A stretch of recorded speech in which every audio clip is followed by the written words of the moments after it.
Doctors have announced the birth of the world's first baby with 3 genetic parents. The baby boy was born in Mexico in April with the help of a new procedure that combines the DNA of 3 people. The new technique screens out inherited defects by using genes from a healthy donor. But some scientists are worried about the ethics of carrying out such a procedure. It is a complicated procedure that was used to prevent the baby from having a potentially deadly condition. Scientists say this baby's birth is a medical breakthrough.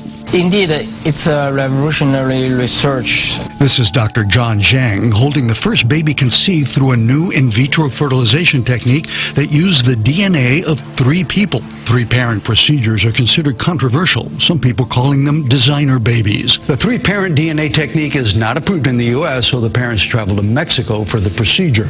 But a similar technique is approved in the United Kingdom. So the DNA is from the father, the nucleus of the mother, and then the mitochondrial DNA of the donor egg. Those are the 3 sources of DNA in this one child. Highly complex, so the child does have 3 parents, right? Well, it depends on what you call a parent, right? But, it does have DNA genes. from 3 different, yeah, exactly, DNA from 3 different parents. Wow. I'm like speechless. Okay. I'm trying to wrap my head around You have to this. let that one sit for a while. It's a brave new world. It really is. Wow. But also, I mean, like the doctor said, you got to use this responsibly. Exactly, It's yeah. getting in the wrong hands. And they want to know how more controversial methods of genetic selection can be regulated. After all, if the DNA for mitochondria can be changed, so can that which determines characteristics like gender, skin, eye color, and even intelligence. University of Michigan students can now choose their own identity, but it's already causing controversy. The university announcing a new campus-wide policy this week that allows students to select their own designated personal pronoun. It's part of a move to foster an environment of inclusiveness for transgender students. All of this prompted one student to choose his majesty, which he says demonstrates the ridiculous nature of the policy. Fox News Channel campus associate and Michigan University student His Majesty Grant Strobel joins us now. Her Majesty, thank you so much for gracing us with your presence this morning. Well, it's a pleasure, and I don't know if you didn't notice, but in any video of Schoolhouse Rock for the pronouns, they never even mention words like z or zer. That's a great point. So walk us, for people that are just hearing this for the first time, what is going on? What is this policy? How did you hear about it? And why are you now being called Her Majesty? Well, when I realized that the university decided to live a fantasy of allowing students to insert words that aren't even actual pronouns into the university online database that updates the rosters, I decided, well, I might as well be the king of that fantasy, and I henceforth shall be referred to as His Majesty. So people are actually calling you that now? Like they are forced to call you that on campus now? Yes, the policy says that if professors don't refer to students by their designated identities, then they may face sanction, which is very dangerous for our universities where we're supposed to be pursuing truth. So what you have is the mandatory denial of biological reality. The campus's position is that gender is just a construct. Having changed a lot of diapers, I think it's actually physical. But I wonder if your fellow classmates at Michigan, the Augusta school, believe that it's not real, that it's all in your head, that gender is what you say it is. Do people buy that? Well, plenty of students do, unfortunately. And the more and more we go down this road of political correctness at these universities, the question is where will that end? How much is the university willing to sacrifice its pursuit of truth and its mission for this fantasy land of political correctness? Television history will be made right here on 7 ABC tomorrow night at 9. Modern Family has cast TV's first ever openly transgender child actor.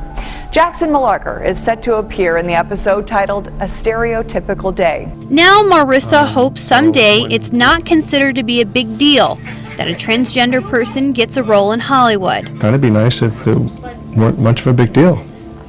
I mean, he's just another boy. Jenna Morton, WQAD News 8. And actors are speaking out. Just last week, actor Jeffrey Tambor, who plays a trans woman on the show Transparent, called on Hollywood to hire more trans actors for trans roles. We've built an experimental device that works as a type of holographic TV, bringing to life some of our archive footage.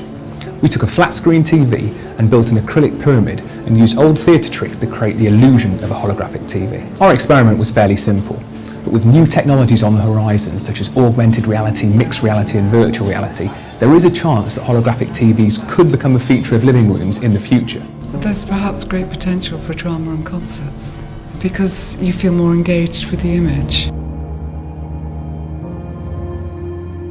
And again, 50 years ago, this was not even foreseeable. Until 1900, knowledge doubled about every century. Something like that. By the end of World War II, it doubled every 25 years. Today, it's doubling every 12 or 13 months. This is from about a year ago. But according to IBM, and I have the article written there, according to IBM, internet technology will lead to the doubling of knowledge every 12 hours. You can read the whole article. It's quite eye-opening. The scientific revolution, which is a revolution of knowledge, is the most obvious development of the 20th century. Paragraph H.